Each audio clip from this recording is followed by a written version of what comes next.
Vamos, senhoras e senhores, voltem para cá, não me deixem só, nem o Alex.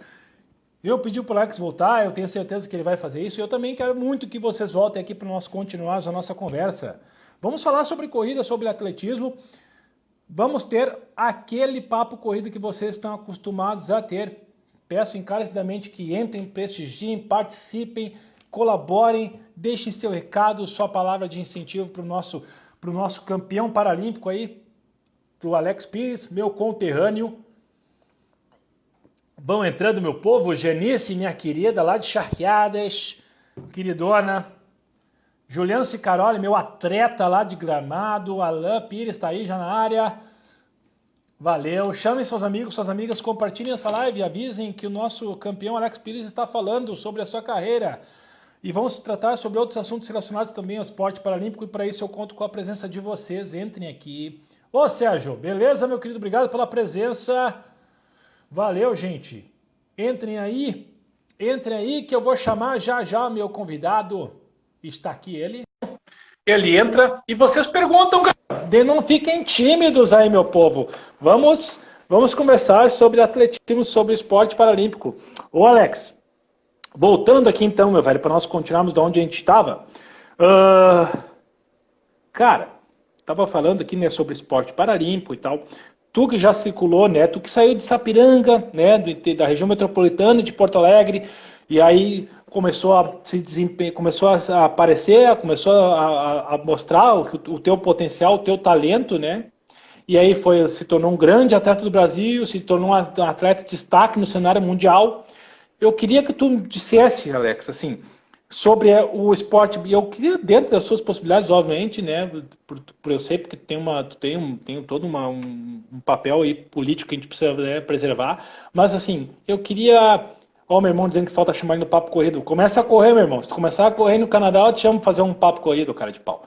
E, e aí eu queria que tu falasse sobre a questão, então, assim, quando tu falou, né, que a gente se frustra, na verdade, né, porque perdemos entre aspas, né, porque tu foi para São Paulo em busca de uma nova oportunidade, e aí tu saiu aqui do Rio Grande do Sul, eu quero que tu fale primeiro, assim, fazendo subindo, assim, né, Rio Grande do Sul, Brasil e mundo, a diferença, a importância, o que tu percebe no Brasil e o que tu percebe da grande diferença, de repente, do esporte paralímpico brasileiro pro mundial. Então, cara, na verdade, assim, né, com o passar do tempo, eu pude ver que o esporte paralímpico dentro do Brasil, ele é bem organizado, tá? O problema, na verdade, basicamente, é que às vezes é um pouco mais centralizado. Por exemplo, hoje, basicamente, os principais atletas de nível mundial do Brasil hoje moram dentro do estado de São Paulo porque os próprios estados desses atletas não conseguem comportar, até pela questão de gestão né, dos governantes, enfim, de fazer um projeto pro esporte para fazer com que aquele atleta fique lá dentro, entendeu? Do estado, né? Então, hoje, o estado de São Paulo, a gente sabe que disparado no Brasil é o que tem mais aporte financeiro dentro do esporte a nível nacional, né? Isso basicamente no Olímpico e também no Paralímpico, né? E, cara, essa é uma grande dificuldade que a gente tem, né? Esse foi o principal motivo pelo qual fez com que eu saísse do Rio Grande do Sul e viesse para cá. Porque a gente sabe que a vida de atleta ela é bem curta, né? E comparado com se tu for pegar uma carreira profissional né, de uma empresa para te se aposentar, enfim, tudo que a gente já sabe, ela é bem curta. Então, o quanto antes tu conseguir conquistar essa independência financeira, essa estabilidade, tu vai conseguir pegar e manter a tua família, né, num certo nível financeiro mais lá na frente. Que nem um atleta entra no esporte, por mais que goste do esporte,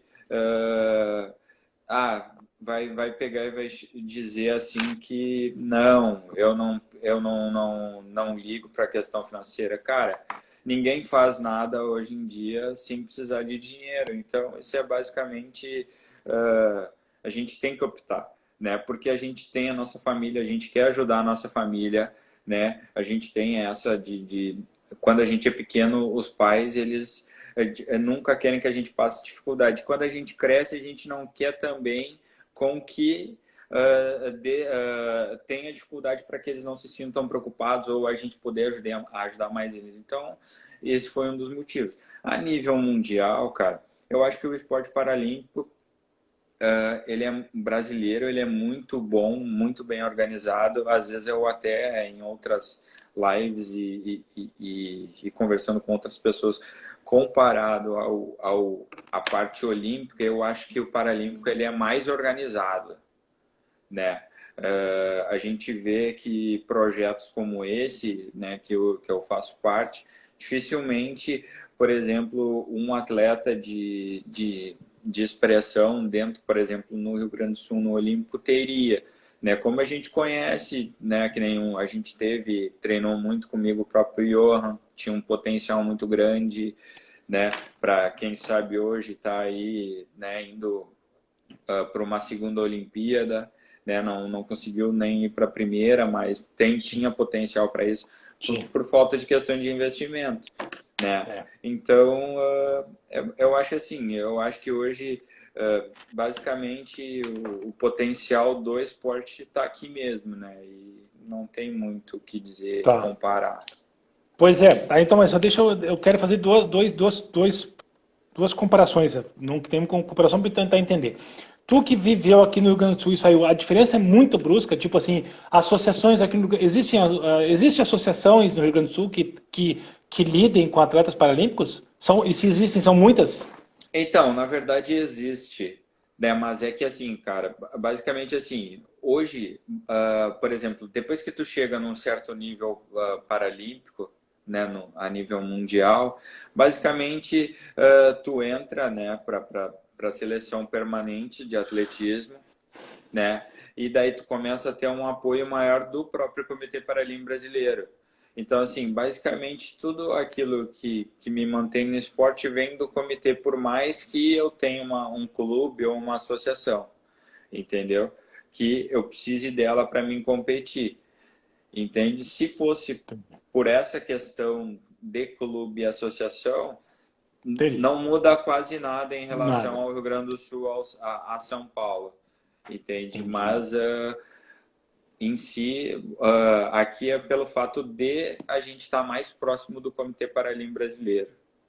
Claro, claro, perfeito. Não entendi, perfeito. Realmente eu tinha essa dúvida, não sabia. Eu não acompanho assim, não tenho esse monitoramento, né, para entender como é que funcionava, mas que bom. Então, pelo menos é um alento assim para nós. Mas claro, Sim, obviamente, ainda somos um pouco provincianos aqui, né, no Rio Grande do Sul. Somos considerados dessa forma ainda, infelizmente, né. Aí, claro, uma das coisas que eu chamei na live quando eu te convidei, que eu fiz na chamada, é falar justamente do destaque do esporte brasileiro no cenário paralímpico mundial, né, Alex? O Brasil realmente é um país que se destaca em questão de resultados, né? Realmente o Brasil, isso não se contesta de forma alguma. O Brasil se destaca muito nos Jogos Paralímpicos, né? Isso sim. é incontestável, né? Do desporto brasileiro, desporto paralímpico brasileiro, mérito dos atletas, do engajamento, do envolvimento, enfim, de uma série de fatores. Mas eu quero daí parar para pensar a questão de investimento. Há uma diferença muito grande de estrutura, principalmente, tu percebeu, assim, tu chegou, quanto não é exatamente nada de diferente, e aqui, ou de repente, realmente os caras lá fora têm mais, mas aqui os caras conseguem se dedicar, conseguem desempenhar muito melhor, mesmo com menos apoio que lá fora, ou acaba não tendo diferença na questão de valorização e de incentivo ao esporte paralímpico. Tu conseguiu perceber isso? Então, assim, o que eu percebi em relação, né, nos países que eu já fui e pelo contato com outros atletas também, ah, basicamente lá fora, o Olímpico e o Paralímpico não muda muita coisa em relação ao investimento. Tipo, é muito, entendeu? Comparado com o Brasil. Aqui a gente é mais centralizado, como eu falei. Tipo, é ali o comitê que faz aquele engajamento, né? Que o atleta, como eu falei, tu precisa estar bem colocado no ranking mundial para te poder pleitear essa bolsa, esses projetos, né? Lá fora, geralmente quem indica, né, para as marcas, falando até em questão de material esportivo, lá fora são o próprio comitê, né, as confederações dos países que indicam os atletas. Aqui a gente não tem isso. Hoje as marcas estão muito mais valorizando o marketing, né, do que propriamente a performance do atleta. Então, poucos atletas que hoje têm, né, um patrocínio de material esportivo, porque não é vantajoso, não é a mesma também metodologia comparado com o que tem do lado fora do Brasil, né? Então, assim, se tu for pensar em estrutura física, beleza. Hoje a gente tem o Centro Paralímpico, né, que é ali em São Paulo. É uma das melhores estruturas que a gente tem no país inteiro, abriga 15 modalidades paralímpicas e tudo mais. Que é basicamente a mesma coisa fora. Mas se tu for pegar e juntar tudo que os outros atletas têm, comparado com a gente precisa ainda andar muito até chegar no nível, entendeu? Na questão atleta, né? Entendi. Para oferecer para os atletas. Não, interessante tu colocar isso, né? Esclarece muita coisa, até para quem às vezes está envolvido no meio da corrida, mas sei que tem algumas coisas que ficou ocultas para nós aí. Obrigado, te agradeço, foi bem esclarecedor para mim, particularmente falando, tá, Alex? Pessoal, mantendo aí nossa dinâmica, né, que vocês façam suas perguntas. A Janice Rodrigues, minha querida amiga, fez uma pergunta aqui para ti, Alex. Qual foi o teu maior desafio como atleta? Então, eu acho que assim, o meu maior desafio foi, né, ter, né, na verdade essa é a segunda vez que eu saio do Rio Grande do Sul e venho para cá. Na primeira oportunidade, né, foi mais uma questão de nível, de competição, que eu achava que em São Paulo ia me trazer, né, um nível de competitividade melhor. E agora foi essa questão financeira. Então, eu acho que a minha maior dificuldade até é essa, porque às vezes tu precisa ter que driblar isso e não deixar essa situação influenciar dentro do teu resultado, porque tu precisa estar 100% focado, e a gente sabe que estresse prejudica muito, né? Então, assim, se tu tá com a tua cabeça 100% só naquilo, não tem esses extras, né? A probabilidade de tu lesionar é menor, né? A probabilidade de tu fazer resultado é maior. Então, eu acho que esse é ainda um grande desafio, né? Que a gente, ano a ano, a gente vem sempre tendo que lidar, né? Claro que lá atrás, né, foi bem pior. Então, também não posso reclamar muito, né? Porque lá atrás, comparado com o que hoje eu cheguei, eu acho que eu ainda estou bem no lucro, né? A gente tem que querer mais, né? Não tem nada de Não, errado nisso, né, Alex? Claro, a gente pode exigir mais porque a gente sabe, tu sabe do teu potencial, tu sabe até onde tu sim, pode chegar. Então, em busca nisso, pensando nisso, tem todo o direito, sim, de querer mais. E aí, claro, sem esquecer as origens, de onde veio, né? E é isso sim. que faz um campeão, sem dúvida, que é uma das características do campeão, que é a humildade, que é o teu caso, e para quem já te conhece há tanto tempo quanto eu te conheço. Eu tenho mais umas colocações para fazer, mas antes, deixa eu mandar um abraço aqui para o pessoal que entrou, o professor Lázaro Velasquez, Matheus Kowalski, fisioterapeuta, a Marina Klink, minha prima lá de São Paulo, querida, obrigado pela presença, Israel Alves e o maratonista bariátrico, obrigado pela presença, meu povo. O Alisson fez uma colocação aqui, o Rio Grande do Sul peca na ajuda a atletas paralímpicos e também atletas de modo geral. Qual a sua visão sobre qual a sua visão sobre o nosso estado em termos de talentos que são perdidos? Bem interessante isso aí, uma colocação sobre a questão de talentos. Tu conseguiu perceber muita gente, claro, nós falamos ali da questão do Johan, né? O Johan, eu chamei esses dias ele no WhatsApp, eu enchi o saco dele para ele voltar a treinar. O Johan foi um dos caras mais... Johan, Para mim, foi um dos caras mais talentosos que eu vi treinar também. Passou um dos atletas do Léo também aí. Baita cara, gente boa, guri humilde. Sim. E aí, claro, o cara daqui a pouco falta alguma coisa, um amparo, uma estrutura, o cara tem que deixar de, infelizmente, acaba deixando de correr. Mas então, na tua visão aí, abração, Alisson, obrigado pela interação conosco aí. Tu percebeu alguns talentos que perderam aí, Alex? Tu percebe que isso acontece, se isso acontece com frequência? Porque no atletismo normal que eu digo, no atletismo e não no esporte paralímpico, isso acontece com bastante frequência, né? O Brasil é rei de perder talento, né? Perde-se muito, assim. Eu acho, na minha opinião, tá? Eu não sei se no meio paralímpico é da mesma forma, eu percebo que é assim, ó. É a gente com duas mãos e uma chuva caindo. Então muita coisa vai cair fora da tua mão, né? O que cair para fora é o que tu perdeu e o que tu conseguiu pegar é o que tu conseguiu aproveitar. Tu percebe também nessa proporção no esporte paralímpico? Então, na verdade, na verdade não, né? É que como a gente tem, como eu falei, o Comitê Paralímpico Brasileiro é um pouco mais organizado. Então, assim, claro, né? Se tu for pensar, por exemplo, a nível Rio Grande do Sul, muito provável que sim. Mas eu acho que às vezes é muito mais por falta de informação do que é o movimento paralímpico, do nível que chegou, da probabilidade, da chance que, às vezes, por exemplo, um pai e uma mãe têm um filho que é portador de deficiência, não tem essa informação de que isso pode se tornar uma carreira, de ser um atleta de alto nível, que pode dar um futuro melhor, não só para ele, mas para toda a família, do que propriamente por falta de investimento. Porque no momento que o atleta paralímpico ele começa a se destacar um pouco mais, né, o Comitê Paralímpico Brasileiro ele dá esse suporte, independente do estado que tu seja, entendeu? Eu acho que no Olímpico é muito mais, né? Como falei ali, agora também falou bastante, que nem o Joha, o outro que mora aqui em Santos agora também dá aula, que é o Scolari, né? Ah, Do sim. 800, Sim, dos 800, gaúcho também.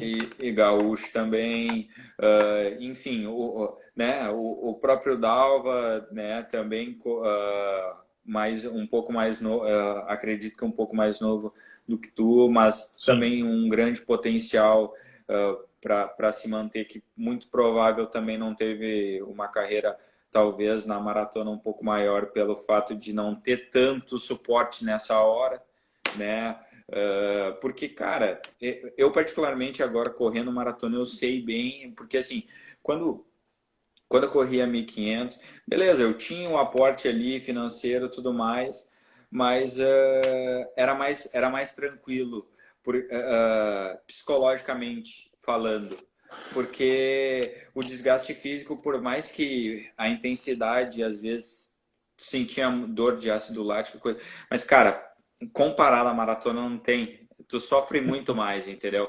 E se tu tem alguma coisa do lado de fora que tá fazendo com que tu uh, passe alguma coisa na tua cabeça de tipo assim, bah, será que tá valendo a pena eu sofrer tanto, entendeu? Será? Então, é isso, sabe? Eu acho que esse é o problema no esporte olímpico. Graças a Deus, no paralímpico não é tanto, né? Entendi. Depois que tu É, chega num certo nível, tu tem um apoio. que bom, que bom. Eu te confesso, assim, né? Eu sempre digo pra galera, quando pergunta pra mim, na minha vida atlética, eu só não trabalhei 6 meses. No restante todo eu trabalhei. Eu sempre trabalhei, estudei. Por 8 anos eu trabalhei, estudei e treinei 2 turnos. Né? Por 8 anos tive essa rotina. E aí lamento, assim, que poderia ter tido, sei lá, enfim, eu poderia ter daqui a pouco ido um pouco mais longe, quem sabe, mas é uma coisa que o cara não tem como prever. Mas eu fico bem feliz, de fato, sabe, Alex, tu me falando, tu me dando esse. E acredito que a galera que compartilha desse sentimento comigo de alegria de saber que o esporte paralímpico está bem amparado, bem protegido, assim, bem blindado, assim, que eles conseguem monitorar, vigiar os seus atletas e dar esse suporte. Para mim, bem legal mesmo, realmente é muito uma excelente notícia. O Samuel, teu conterrâneo aí de Sapiranga, na verdade o Samuel não é um conterrâneo dele de Sapiranga, o Samuel é meu conterrâneo aqui de Canoas e mora há muito tempo já em Sapiranga. O Samuel fez uma pergunta: qual foi a prova mais dura que tu participou? Cara, eu acho que a prova mais dura que eu participei foi dos Jogos do Rio 2016, né? Eu vim de um ano, o ano anterior, né, 2015, um ano muito bom, né? Até poder falar que tu sabe melhor do que qualquer um que não é normal um atleta pegar e vir de uma maratona e depois correr uma prova de meio fundo no nível que eu corri, porque em 2015, como que aconteceu? Eu treinei os primeiros 5 meses do ano para a maratona em Londres, que eu fui vice-campeão mundial, e em novembro tinha um campeonato, esse era um mundial só de maratona, e em novembro tinha um campeonato mundial de atletismo que não teria a maratona. E tinha dentro da minha classe de deficiência um 1.500 e eu queria correr. Então, tipo, tu vindo uma prova totalmente lenta para Nossa, uma prova aham. totalmente rápida. E, cara, foi um ano espetacular. Foi o ano que eu melhorei todas as minhas marcas. Foi o ano que eu corri os 14, foi o ano que eu corri os 8:30 e tudo depois da maratona. Então, tipo, 3:53. Esse 3:53 eu corri 2 vezes. Eu corri num torneio FPA que eu corri, que eu achei que estaria forte e não estava. Eu puxei a prova o tempo inteiro sozinho e depois corri 3:53 no circuito paralímpico e daí no mundial corri 3:54. Então, Que lugar daí ficaste no foi Mundial no 1500? segundo também, fui Segundo vice-campeão meio. mundial Pois no é, mesmo. eu quero que tu fale desses teus principais títulos a nível mundial aí, Alex, porque no final, quando nós não falamos o Alex, eu apresentei o Alex nas Sim. lives como campeão mundial da maratona em Londres 2017, mas fala aí ó, esses outros resultados, outras colocações que tu conquistaste nessas distâncias aí, desde o 1500 maratona. Fala pro pessoal saber um pouco também, Alex. Então, as minhas conquistas a nível mundial começaram, na verdade, em 2013, né? Foi quando eu participei do meu primeiro campeonato mundial. Na época, eu corria 800 e 1.500, né? Teve uns 5.000 também nessa competição, que eu também fiz a marca prata, então eu fui para as 3 provas em 2013 em Lyon, na França, né? Fui vice-campeão mundial no 1.500 e no 5.000, né? Na época, eu corri 15:10 no 5 e 4:05 no 4:05, 4:06 no 1.500 e fui bronze no 800 correndo 1:57, né? Nossa. E daí 2015, 2014 resolvi, né, depois de 6 meses lesionado, resolvi me aventurar na maratona, né, mas por conta desse campeonato mundial que teria no ano seguinte, né, só que a gente não teve tempo hábil para treinar para essa maratona, para fazer o tempo para o campeonato mundial.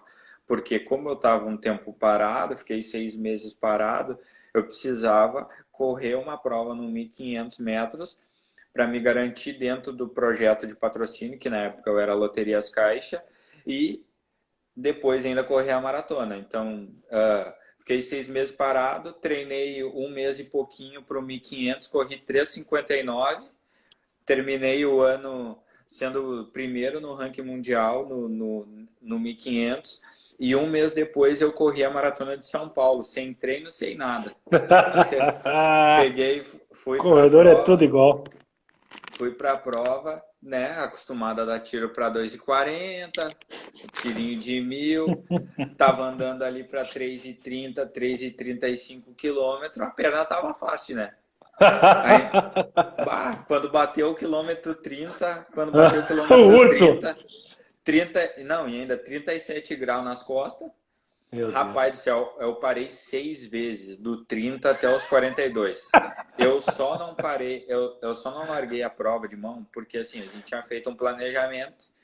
Cara, se eu fechasse em 2 horas e 45, eu terminaria em quarto ou quinto no ranking mundial e eu estaria com a vaga para esse campeonato mundial do ano seguinte. Então, assim, no quilômetro 30, eu tava com projeção para 2:35. Bah. Então, tipo assim, eu olhava, do 30 em diante, eu parava, sentia a dor, parava e alongava e olhava pro relógio. Ainda dá, ainda dá. Que era para me fechar 2:45. E fui levando. E, cara, deu na tampa 2:45. Fechei a Que prova. Mas massa. mas senti dor, nunca senti tanta dor na minha vida.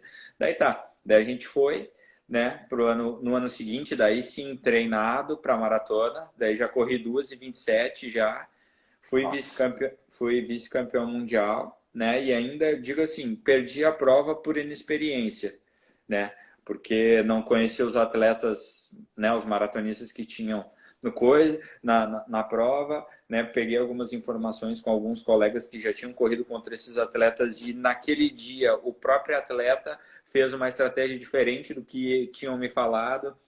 Então, quando eu deixei o cara abrir achando que ele ia dar um fartlekzinho ali e eu ia chegar nele de novo, quando eu vi ele abriu e daí do 35 em diante eu dando-lhe pau, não conseguia tirar a diferença do cara e acabei perdendo. Né? E daí no final do ano eu fui vice-campeão mundial, né, em 2015 do 1500, né? E nesse ano eu garanti vaga nos jogos no 1500 e na maratona em 2016. Só que Isso que é. daí em 2016 o comitê fez um planejamento para a gente correr antes dos jogos uma maratona, que foi Barcelona, né? Eu acabei correndo 2:27 e depois ainda eles queriam ainda que eu fizesse uma marca no 1500. E daí foi quando acabou, eu acabei me lesionando, né? Acabei lesionando o tendão de Aquiles e daí eu acabei ficando 1 mês e meio parado, né? Em abril ali até maio e acabei lesionando. E daí depois voltamos a treinar, daí eu conversando com o Léo, a gente abriu mão de correr o 1500 por causa da intensidade, porque eu não estava 100% recuperado da lesão e eu precisava treinar para alguma prova. Daí a gente optou pela maratona, né? E a gente acabou treinando, fazendo um bom treinamento. Eu fui para altitude lá. Teve um dia lá que eu acabei fazendo 3 tiros de 5.000 com intervalo de 5 minutos. Era para a 2.600 metros de altitude. Era para 17:30 cada tiro. Eu fiz o primeiro para 17:32, o segundo para 17:10 e o terceiro 17:02, se eu não me engano. Cara, não deu outra. A minha imunidade caiu lá embaixo, eu fiquei uma semana. Parecia que eu tinha tomado apanhado de ripa de madeira. Uma semana sentindo dor, fraco Que pra miséria. caramba. Pra ver, né? Daí treinando fraco pra caramba e não recuperava. Eu saía pra rodar a 4,50, 5 por quilômetro e não tinha jeito de recuperar. E, e lá, na verdade, o planejamento nosso na altitude era assim: os maratonistas ficariam 5 semanas e os meio-fundistas ficariam 4 semanas. Então eu ficaria 5. Isso aconteceu na terceira. Eu fiquei da terceira para a quarta assim e não estava recuperando. Daí entrei em contato com o pessoal do comitê para me mandar embora, né? Porque pela questão da altitude, a recuperação ela é mais lenta. Então, Sim. provavelmente eu ia demorar mais tempo, eu ia perder mais tempo sem treinar. E daí a gente acabou voltando, daí eu recuperei. Mas, cara, basicamente, assim, foi um turbilhão de coisas que aconteceu, né? Que me levaram para os jogos ali, que no Que foi a dia da prova prova. difícil que o Samuel perguntou, né? No final das contas, Isso, que eu mudei isso. os. Isso, e daí acabou acontecendo o que acabou acontecendo no dia da prova. A gente largou, era no Rio de Janeiro, estava a mais de 37 graus, 9 horas da manhã, largada da prova. Então a gente entrou 10 e meia, correndo no sol, e a nossa estratégia basicamente era assim: não vamos correr forte, vamos correr para cima da lista e vamos segurar. Cara, a estratégia estava saindo tudo como planejado. O ritmo fraco, o primeiro, porque lá assim, no Paralímpico, é um circuito de 8 quilômetros e pouquinho. Tá. Então, tu dá basicamente 4 a 5 voltas ali. Tem uma volta que é 4, eu não me lembro bem porque se é uma 4.400 e depois 3 ou 4 de 8 e... Opa, uma de 8.400 e se é 3 ou 4 de 8.100 ou se é o inverso. Tá. Mas a gente tava no ritmo certinho. Anda da 3,50 a primeira volta, a segunda volta 3,45, na terceira 3,38. Beleza, o ritmo tranquilo, porque eu já estava acostumado a andar abaixo de 3,30 nas Sim, maratonas, né? E a gente pra ti foi. tava. Cara, quando bateu o quilômetro 21, eu estava em segundo e estava controlando a diferença pro primeiro. Ah, cara, comecei a perder rendimento do nada, não senti dor, não senti nada. Tentei parar, dar uma alongada para ver. Tava com uma vantagem boa em relação ao terceiro, né? Tava em segundo em relação ao terceiro. E voltei a correr. Só que nisso, tipo assim, nós tava a 3,30 e poucos, meu ritmo caiu para 3,45 no próximo 1.000 e no outro ele já caiu para 4,9. Ah, Daí, cara, daí começou a bater o pavor, né? Porque, tipo, eu não tava sentindo dor, porque geralmente o cara sente dor, né? sim, se Muscular, alguma coisa enfim, me avisa ali, né? é. E não tava sentindo. E fui fazendo força e tal. Quando chegou no quilômetro 25, eu já não tinha noção de nada. Já eu sei que a única coisa que eu me lembro que eu me segurei na grade, né? Que é a divisória da rua para o público. E daí já vieram já. Daí eu fechei essa volta, né? E daí já veio os médicos e já me levaram. Daí abandonei a prova no quilômetro 25. Então, tipo assim, eu digo que a prova foi a mais dura para mim, porque assim, tipo, eu não senti dor, nada, mas a dor psicológica que eu tive pós jogos foi muito grande. Cara, eu vou ser sincero, eu nunca chorei tanto na minha vida tipo assim, ó, porque assim, eu vim de 4 anos muito bons até chegar nos jogos. E justo na competição mais importante da minha vida aconteceu isso, entendeu? Sim. Então, acabou que essa, na verdade, foi a prova mais difícil, né? Graças a Deus, no ano seguinte, né, acabei indo para o Campeonato Mundial de Maratona de novo e daí acabei sendo campeão mundial, né? Nada é por acaso, né, Alex? E olha só que baita reviravolta que tu deu, né? Porque esse tipo de situação poderia ter te causado um trauma, um bloqueio, né? Que é Sim, bem comum no meio do esporte, né? E aí, claro, antigamente não existia a psicologia do esporte, muito sim. atleta bloqueava e não se tinha diagnóstico por conta disso. E tu conseguiu, né, meu velho, porra, reverter essa situação, né? Tu saiu de um quadro que se tornou até então o maior trauma da tua vida atlética, e no ano seguinte tu foi lá e conseguiu quebrar isso, sabe? Dizer, sabe? Sim, e o mais curioso até dessa história do título, cara, é que, tipo assim, ó, ah, como eu não tinha conseguido recuperar no ano anterior da lesão que eu tive no tendão de Aquiles, eu fui levando, né? E como no ano seguinte era campeonato mundial, eu fui levando. Então, tipo assim, 3 meses de preparação para o campeonato mundial, eu treinei com dor o tempo inteiro, entendeu? Sentindo dor no tendão o tempo inteiro e fazendo fisioterapia. Tinha dias que o Matheus, né, que é lá da Tá ele dando um oi aí. o Matheus Kowalski, a Aham. gente tratava aí, tinha dias que a gente tratava 2 períodos por dia, entendeu? E daí a gente, para conseguir competir. A única coisa que quando eu fui para Londres, né, antes da competição, a única coisa que eu pedi um dia antes da prova, é que no dia da prova eu não sentisse dor.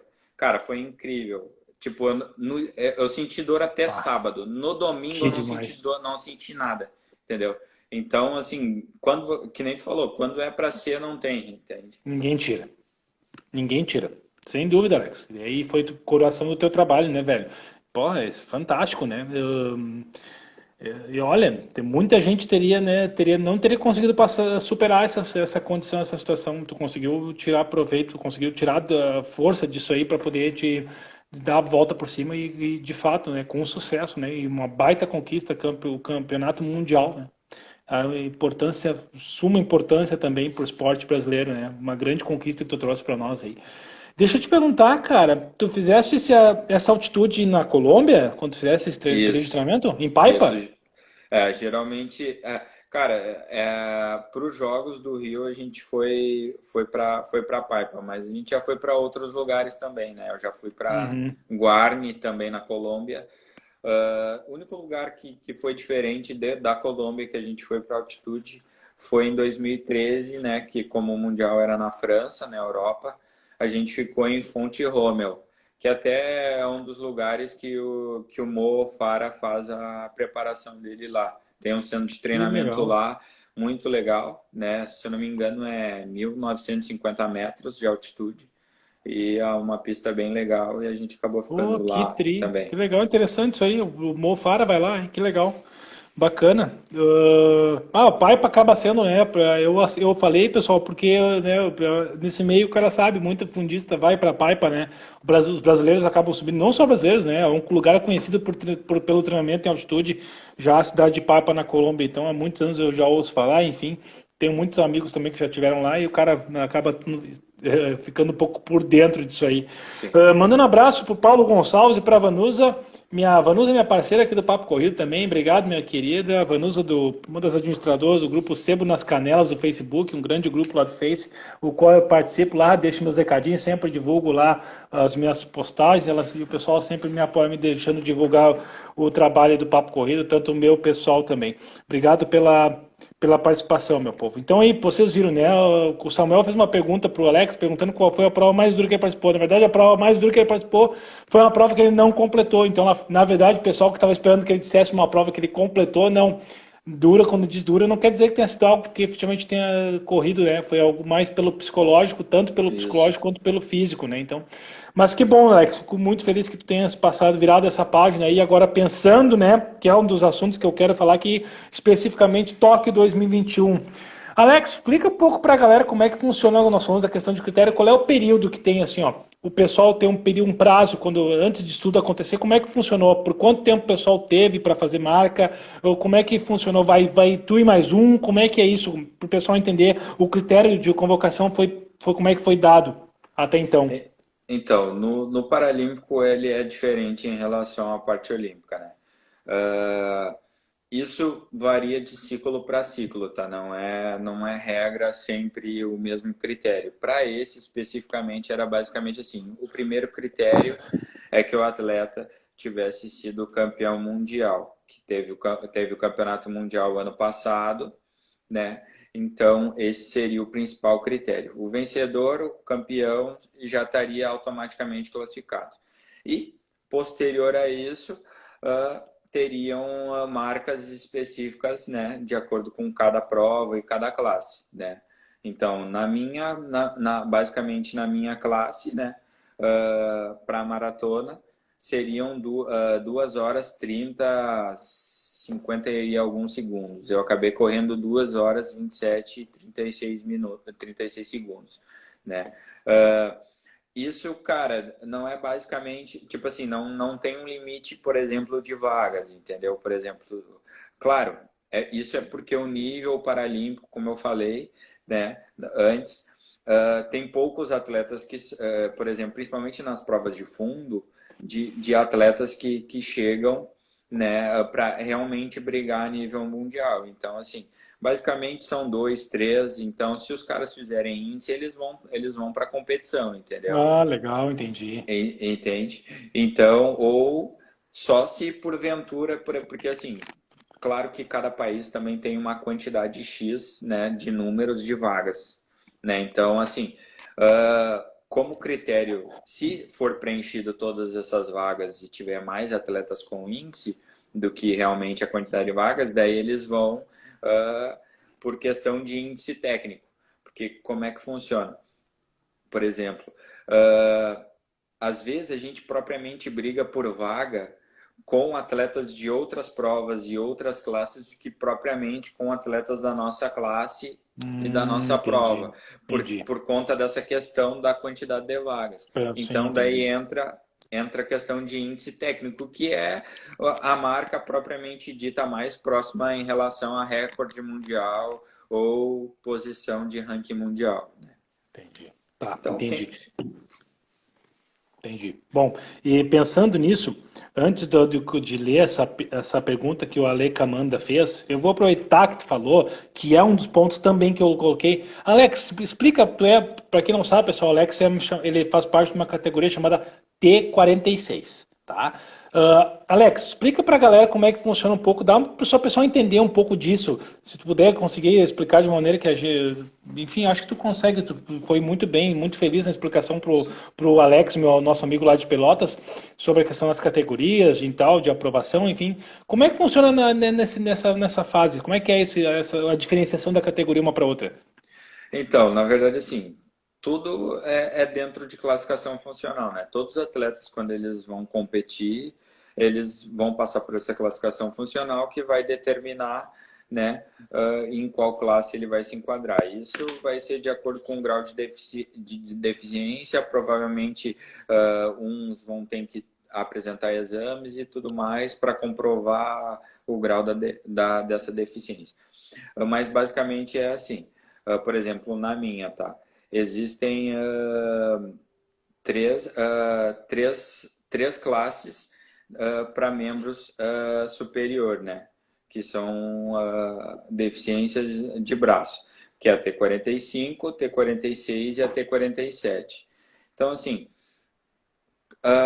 bem no popular, basicamente assim, a classe T47 é uma classe que foi criada posteriormente, depois de alguns anos, que os atletas, que o Comitê Paralímpico Internacional avaliou que alguns atletas poderiam estar levando vantagem perante alguns outros atletas, né? Eu não sei o termo técnico específico para isso, mas eu sempre ligo a questão de, por exemplo, um atleta que tem uma amputação de braço, tá? Abaixo da linha do cotovelo. Certo. Comparado, por exemplo, comigo, que a deficiência é acima da linha do cotovelo, porque a minha deficiência é no ombro, ela não é ali. Então, assim, eu não consigo fazer ângulo de 90 graus com os dois braços. Então, eu tenho uma limitação de movimento, eu tenho também uma diferença de musculatura em relação ao braço direito. E esse atleta, pelo fato da amputação dele ser abaixo da linha do cotovelo, ele consegue fazer o ângulo de 90 graus com os dois braços. Então ele ganha vantagem em Pela mecânica da relação, corrida, né? que é a mecânica básica de corrida, né? E teoricamente ele perde menos performance do que propriamente eu Sim. teria. Então, depois, basicamente isso depois de 2012, eles reclassificaram todos os atletas da classe T46, porque antes era só T45, T46, e todos os atletas que eles acabaram constatando que tinham levavam essa vantagem em relação a outros atletas, eles acabaram ficando inelegível para a classe T46, que foi o que eu falei para o Alex, que pode Sim. acontecer. Então, acabaram ficando inelegível para T46 e com isso eles não puderam mais competir nas provas de meio, fundo e fundo. Eles poderiam competir nas provas de velocidade, que é menos essa comparação, né? Não tem tanta diferença. E daí eles acabaram criando essa T47, que é uma classe especificamente para provas de velocidade para esses atletas, entendeu? Então é Entendi. basicamente assim, o T45 ele é geralmente para atletas que têm amputação ou têm deficiência nos dois braços, então essa é a diferença em relação também a essas outras duas, né? Mas isso é mais no popular, né? Eu sou leigo em falar em termos Sim, técnicos, sim, mas não. porque é basicamente isso que funciona. No visual, é o grau de deficiência que tem, né? Por exemplo, tem a categoria T11, que é para cego total, o atleta corre com guia. Tem o Sim. T12, que enxerga um pouco, mas ainda é baixa visão. O atleta tem a opção de correr com guia, sim ou não. Ele pode optar se ele quer ou não quer. E o T13 já é o atleta que enxerga mais, já, mas ainda tem um grau de deficiência que acaba já correndo sem guia. Então, e fora as outras que tem classe para deficiência intelectual, tem para paralisia cerebral, tem para cadeirante, né? De cadeirante tem várias, tem acho que 4 classes, e daí isso, de acordo com o grau que cada uma tem, ele vai entrando, né? Que é as T52, 53, 54, 55. É bem complexo, assim, para estar Sim, sim, explicando muito. sim, diferencia alguma coisa da outra, vai diferenciando as categorias. Era isso que eu queria que o pessoal entendesse aí, ficasse um pouco mais, tem essa, de que diferencia, por que é uma e tal letra, outra e tal letra. Acho que tu conseguiu dar uma esclarecida, assim, foi O legal, T, Alex. na verdade, o T basicamente vem do termo em inglês, né? Que é tracking, né? Que é de atletismo, Sim, tracking sim, field. sim, sim, sim, Então, legal. Eu não sabia. sempre no Paralímpico sempre vai ser assim, por O exemplo, T, eu não sabia o que que era o T. na natação é o S, né? Que é de natação, Legal, claro, entendeu? swimming, tá, sim, sim, tá, entendi. Claro, faz Então, sentido. o que muda é só o número, né? Tá, perfeito, Alex, perfeito, excelente. Alex, tem uma pergunta do Ale Camanda. Antes disso, Rodrigo Duval, meu amigo Palio Runner na área. Obrigado pela presença, queridão. Professor Rodrigo Duval, baita professor, baita parceria meu aí. Olha só, tem uma pergunta do Ale Camanda que eu achei bem legal, mas eu queria aproveitar, quando ele fez essa pergunta, eu já entrei, botei uma coisa aqui para te perguntar. Botei agora, assim. Bom, nós estamos esperando, ansioso pela confirmação dos Jogos Olímpicos, né, em agosto de 2021, né, Paralímpicos, enfim, agosto Isso. ali, acho que é, né. E aí, Alex, eu fico pensando, tá, vamos lá, confirmou os Jogos Paralímpicos, vai acontecer porque é agosto e tal, mas tu não acha? E aí, vou te perguntar como é que tu faria se a trajetória até os Jogos Olímpicos não poderia ficar prejudicada no que refere, por exemplo, tá, o cara vai começar a fazer o treino dele, né? Tu vai combinar com o Léo, vocês vão fazer o ciclo de treinamento ali, o mesociclo, enfim. Isso aí vai acontecer, de qualquer forma. Eu quero a tua opinião pessoal. Tu acha que fica prejudicado no que refere à questão de, por exemplo, fazer testes, aí fazer uma meia maratona, porque daqui a pouco, tá, em agosto vai estar liberado. Mas até lá um monte de prova que poderia acontecer, que faria parte das provas dos testes para ver, poderiam não acontecer. Na falta dessas provas de meia maratona, no caminho até lá, até Tóquio 2021, tu acha que isso pode prejudicar? E aí não refiro só a ti, refiro a todos. Tu acha que isso pode ser um fator de interferência na preparação para os Jogos Paralímpicos? Então, eu acho que de um modo geral, não falando de mim, tá? Mas de um Sim. modo geral, eu acho que pode sim prejudicar, O né? nível técnico, principalmente, eu digo da coisa, tem Isso, marcas, né? Porque isso, ficam todos em condições iguais. Desculpa te isso, interromper, mas realmente, é isso que eu queria chegar. Por favor, pode continuar. isso. Eu acho que, assim, de um modo geral, eu acho que pode prejudicar o nível técnico, sim, né? Claro que eu acho que talvez prejudique um pouco mais um lado do que o outro, porque a gente sabe hoje, perante a questão da pandemia, qual é a nossa real situação no Brasil e como está a situação na Europa, nos Estados Sim, tem Unidos, isso também. em outros continentes. Então, eles já estão, principalmente na Europa, já estão passando por essa situação, né? Já está mais do meio para um fim, e a gente ainda está mais do início para o meio, e então eu acho que pode ter essa diferença. Mas, cara, eu particularmente, assim, ser bem sincero, eu não, quando chega em provas desse nível, geralmente eu não penso muito em fatores que podem me prejudicar em questão de performance, que possa me tirar o foco. Porque se eu começar a parar para pensar que Ah, o sim. fulano está melhor do que eu, por isso, Isso. por aquele, por outro motivo, daqui a pouco eu já nem vou correr, entendeu?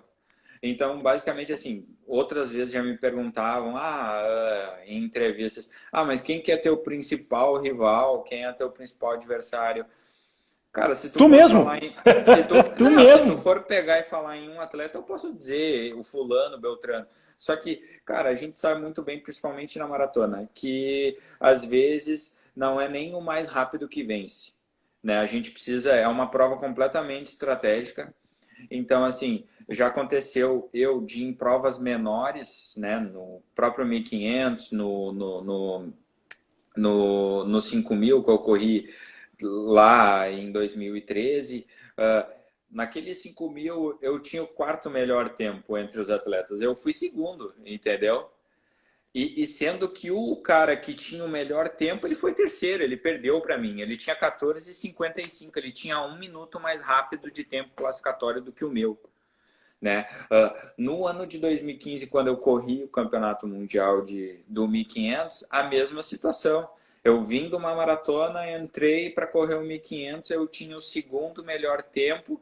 Esse atleta tinha 3,45 no 1.500, o outro atleta que tinha 3,57 ganhou a prova, eu fui segundo e o cara do 3,45 foi terceiro. Por quê? Porque ele não correu, ele ficou esperando, esperou para virada e na virada eu era rápido, entendeu?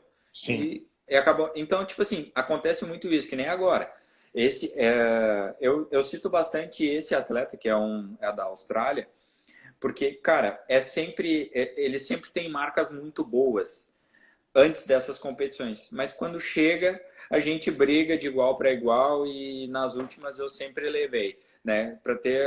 Ele entrou agora para correr a maratona, né? Ele saiu do meio fundo e começou. Ele tem 2,19, Nossa! entendeu? E eu tenho 2,26. Então, tipo assim, se eu for pensar que o cara tem 2,19, eu já nem vou entrar para Não, correr com o cara, exatamente. entendeu? Não, Só que exatamente.